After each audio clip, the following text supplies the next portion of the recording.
தமிழீழ விடுதலை இயக்கத்தின் 12வது தேசிய மாநாட்டை நடத்தி புதிய நிர்வாகிகளை தேர்ந்தெடுப்பதற்காக வடக்கு கிழக்கு பகுதியில் நிர்வாக உறுப்பினர்களுக்கான தெரிவு நடைபெற்றது.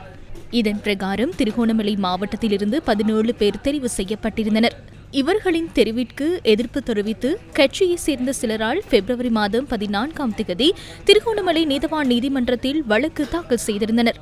குறித்த வழக்கு இன்று விசாரணைக்கு எடுத்துக் கொள்ளப்பட்ட போது எதிர்வரும் 16ஆம் தேதி வழக்கு விசாரணைகளை ஒத்திவைப்பதாக நீதவான் உத்தரவிட்டார்.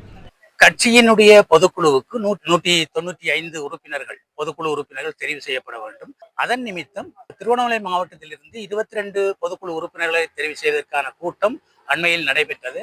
அந்த கூட்டம் எங்களுடைய கட்சியினுடைய தலைவர் முன்னிலையிலே தான் இந்த கூட்டம் நடைபெற்றது.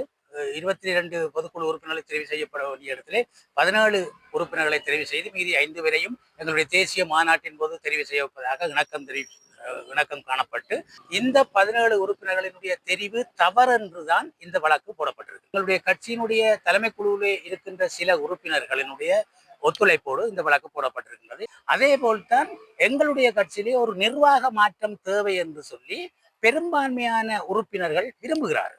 அதை தட்டி கழித்து தொடர்ந்தும் தாங்கள் பதவிகளிலே இருக்க வேண்டும் என்பதற்காக மாநாடே நடாத்தாமல் செய்வதற்கான ஒரு ஆரம்ப இழுத்தடிப்புக்கான ஒரு முயற்சி தான் இந்த வழக்கு.